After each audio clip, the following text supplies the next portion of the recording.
Hi guys, it's me, Chiselin again, and it's time. It's time for me to start talking about the show, The Chilling Adventures of Sabrina on Netflix. And, because it's the end of November, I figured that it's counts. It's the harvest season, for a few days at least. And even though this is considered October watching material, viewing material, it still has a harvest November vibe to it, especially with the chilling part of it. So I'm going to be talking about the first episode of this wonderful show, of the first season of this show, called October County, by which we get introduced to Sabrina, this new world, this new dark world of magic and the devil, and not the regular devil, your regular hidden devil, more of the cartoony devil that you see with horns on his head, that guy with the goat legs and all that stuff. And he's very powerful and really sinister and really behind the scenes work and stuff. Plus, we get an introduction to Lilith in this show, in this episode. Now, Lilith is evil incarnate in this show, but in the introduction, she takes over a teacher's body, much like Selena in the movie Men in Black 2. And I take it that her main form is like a grotesque type monster that can shapeshift into a character. In this case, that's one word. And I think that she takes over that form for the rest of the show, all 4 seasons worth. So, she tries to manipulate things and tries to do it like behind the scenes, more or less, like, to influence somebody like Sabrina into thinking a certain way, and then against the will of aunts, Zelda and Hilda, which got a new makeover too, more darker, more less cynical and less funny. Except maybe Hilda is more like the dim-witted one in this show, whereas Zelda is more like serious and more into the Church of Night, as they call it. And it worked out pretty well, but I'll get more into it later on. But for right now, we're talking about Lilith here. Lilith was originally the first person that the devil that Adam was supposed to consult with in the Garden of Eden, like his mate, until she rebelled against him and God. So she was cast out of the garden first, ladies first and all that jazz. But she is more. I believe that she was made from some dirt as Adam was, so she was more as his equal, and she didn't want to be subservient to him. Whereas Eve was made from his rib, apart Adam, a more dumb part, if you will. So in other words, Lilith is more like how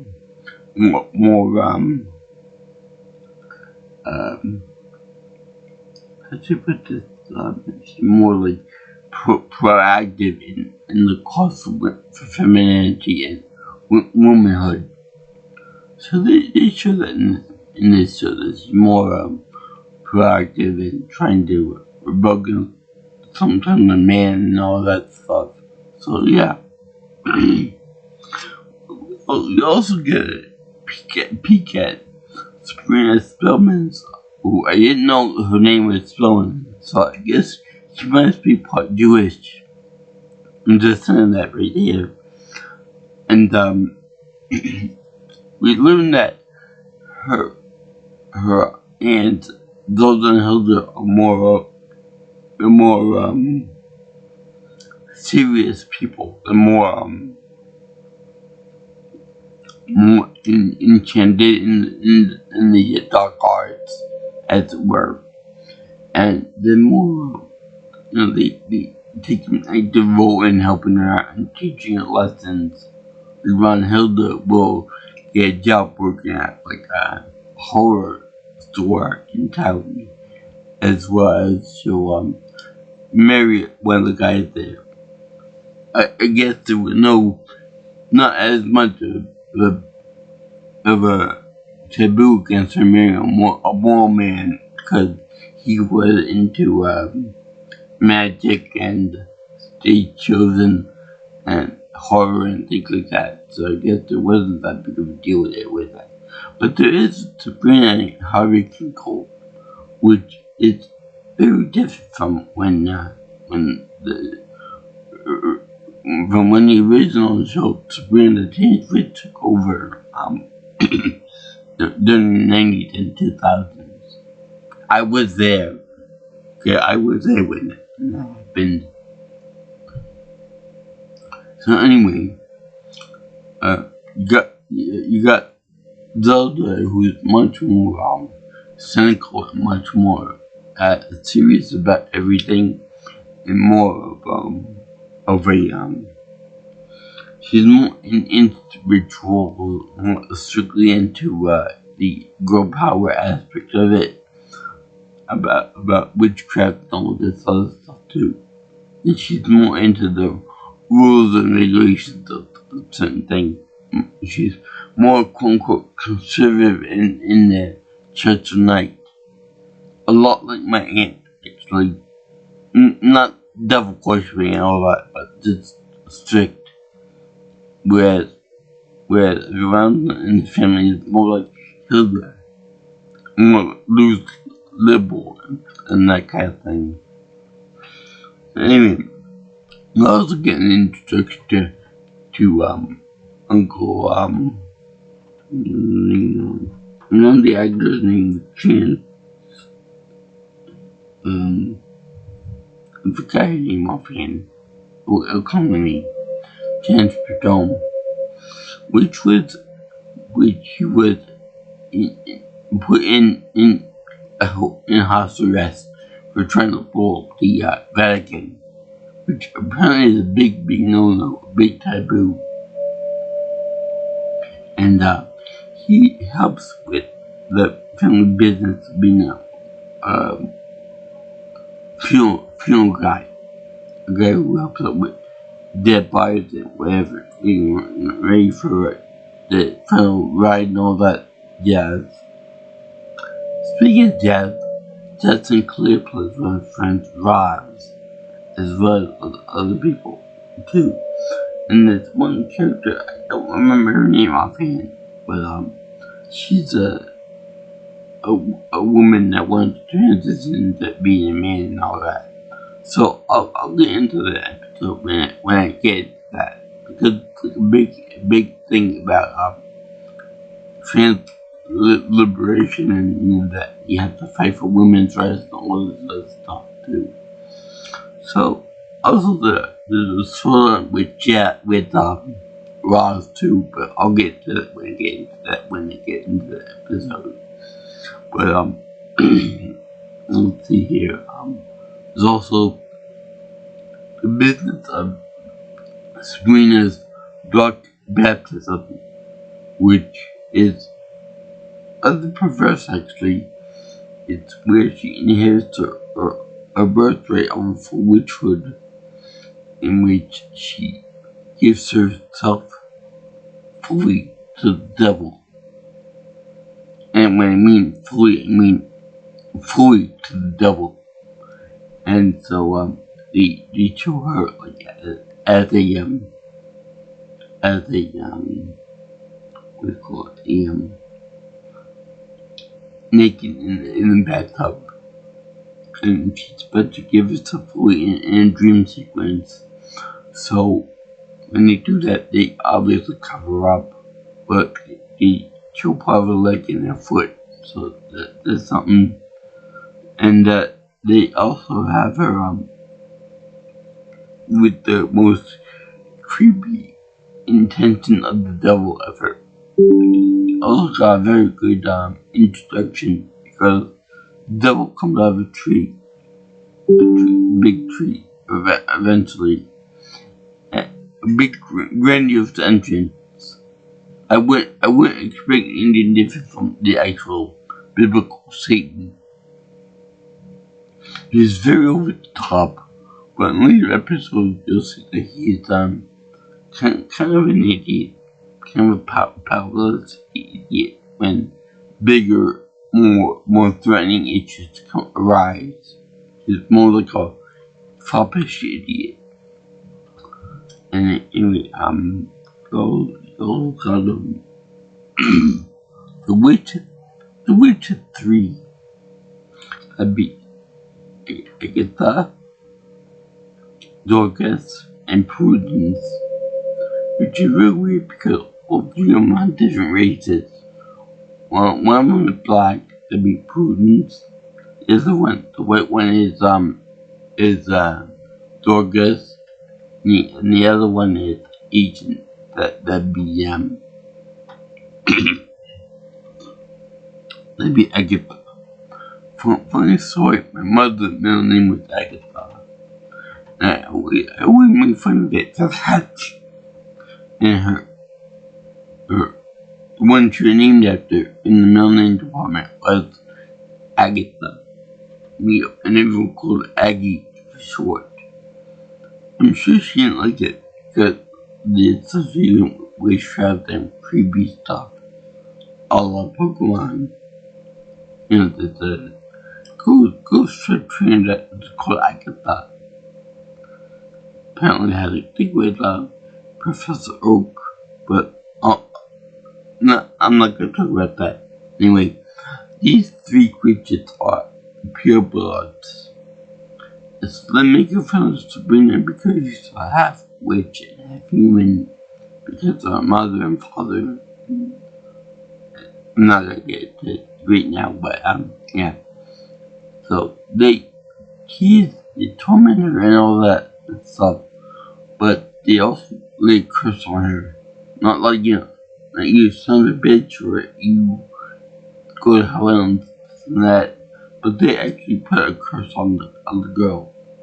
I don't know offhand what the curse is, but it's pretty threatening coming from the three powerful bully witches.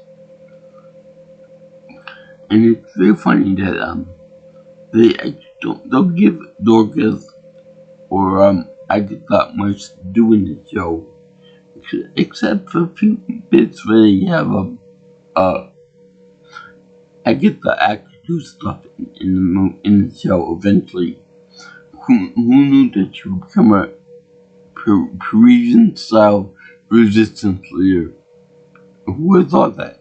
Anyway, their father is the church knight, the guy named but the priest. And I think it's really cute. They always refer to Jesus Christ as the Nazarene, or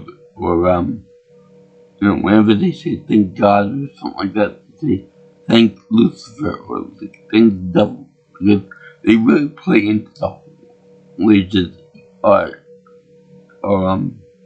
the devil's playthings, they give him power and whatnot, until it's taken away from them and stuff. So yeah, the idea that Sabrina had to be forced into either accepting for witchhood or not. There's no in between. Because she's gonna choose the in between because she's special. And none of the other ones were like Harry Potter, like Gladiator, like Moses. every this person, this best one. And let's think about their we don't actually see anything at the high school. The witch high school, but the Harry Potter Wizard of Witchcraft here. We don't actually see it yet. I think it's in the next episode or something rather. But right now we're just doing the high school and the regular high school, the poor slob high school, that's the one that I go into. So they deal with that. The regular teenagers so far, nothing too big and grandiose. That's fine. It's much more in line with the comedic ending of the first show, Sabrina the Teenage Witch. Now, let me just say that I sorely miss Salem in this show. He doesn't talk. He doesn't make any voice tracks. He doesn't do jack shit. Except meow and purr and do regular cat things. But in this episode, as well as some of the other episodes, he actually does do he can transform into a monster, a guardian monster, if you will, a familiar to Sabrina, in the form of some kind of a quadrupedal cat-like creature, almost like a panther, and it's fierce and stuff like that. But whenever it attacks somebody, it's off screen, and whenever Salem reverts back, it'll be like very cute, like meow meow, like that, like Puss in Boots. But to me, that's really funny. It has some fearsome beast being a cute little pussycat afterwards. He should use them more, and he should use them later on when they have like the circus come down and that kind of thing. But for right now, this show is pretty cool. It's pretty tame. It's Harvey and the witches and the family members. I'm trying to get that guy's name in the show.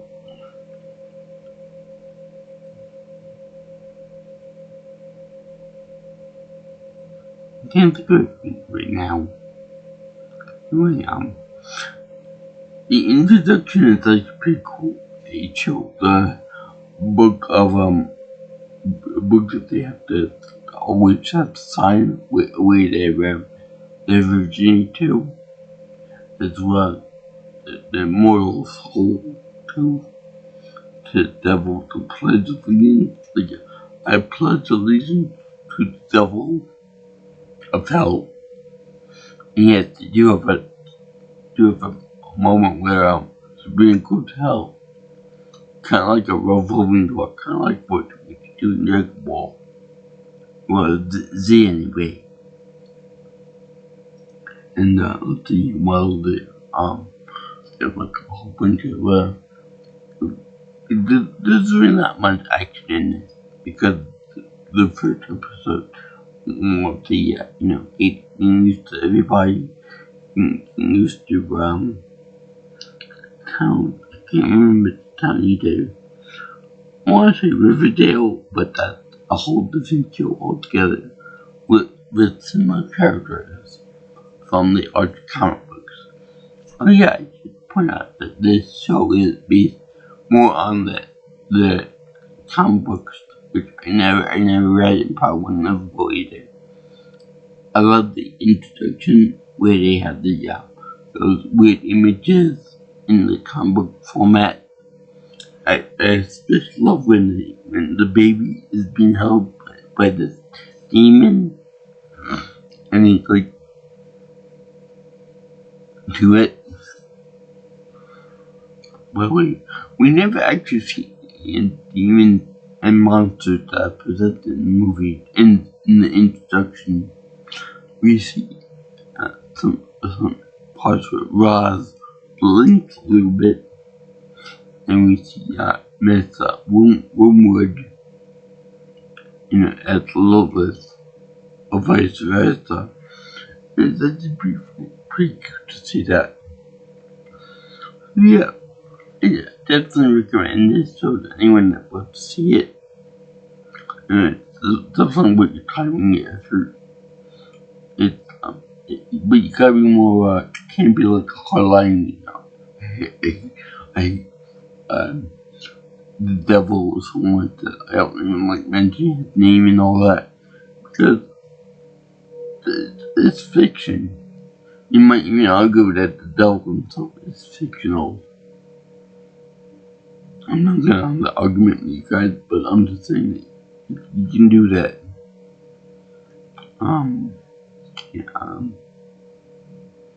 Anyway, but it's all fiction, it's all good. All like creativity and stuff. If you don't get too much, you don't have to watch it. No one's forcing you like you did to Alex Lodge in the Clockwork Orange movie. Clockwork Orange. So yeah, I thank you for watching my video on the first episode, the first season of The Chilling Adventures of Sabrina in October County, even though it is November. But I still think it counts because, it's very Halloween-y, the episode. The Halloween decorations, there's a Halloween party, I believe, somewhere or other. So, their costumes, it's very, set in the holiday time frame. And the Dark Baptism, I believe it on the 16th birthday of every witch warlock. And seeing that, Sabrina has her birthday right around time of, Halloween. If not Halloween. Halloween got to get some, loving in there. And I like the way she tells the witch, and then covers it up with some kind of a kiss like Superman did in Superman 2. In 2, we erased her memory. Was one of the Superman movies with Christopher Reeves. So, I give this episode my happy face to showing that this world is fun and that not all dark, that it can't all be sunshine and rainbows like in the TV show. They do a great job with the casting and show all the weird shit go on with this era. And it's very good at differentiating itself from the 90s show, which was more upbeat, comedic, and it really didn't do that much as far as locations go. So you got the forest, you got the house, you got the school, you got the town, and in future episodes they go to hell, they go to Universal Place, they go to caves, they go to every other place, the forest, the circus, blah blah blah, etc. Yeah, bad things to tell them to this show. Whether it's good or bad, it's up to you to decide, but okay. It's a good Netflix show. I approve of it. Yeah, give him a happy face to approval again. If you like what you see here, and want to see more of my videos and such, you can always can always like, comment, share, and subscribe to my channel. Or you can always contact me for future information or future stuff on my channel by calling me or texting me at 631-707-3707. Or if you want, contact me by using my my Twitter or X if you prefer at PNelsonPro. Also, you can get my email at jjviewingchannel@gmail.com. So, as all you guys and girls like this show, magic, warlocks, witches, what have you, mystical creatures and that kind of thing. And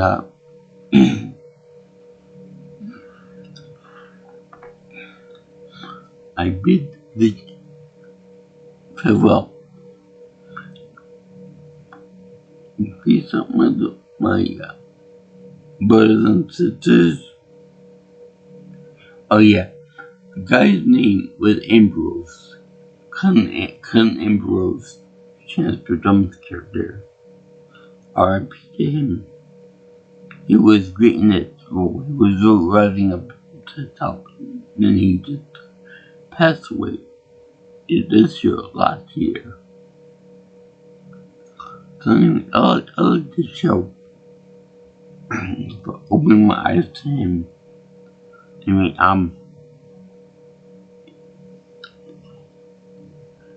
have fun, and aloha. I'll see you in the next video. Bye, all you girls and guys in Instant Land.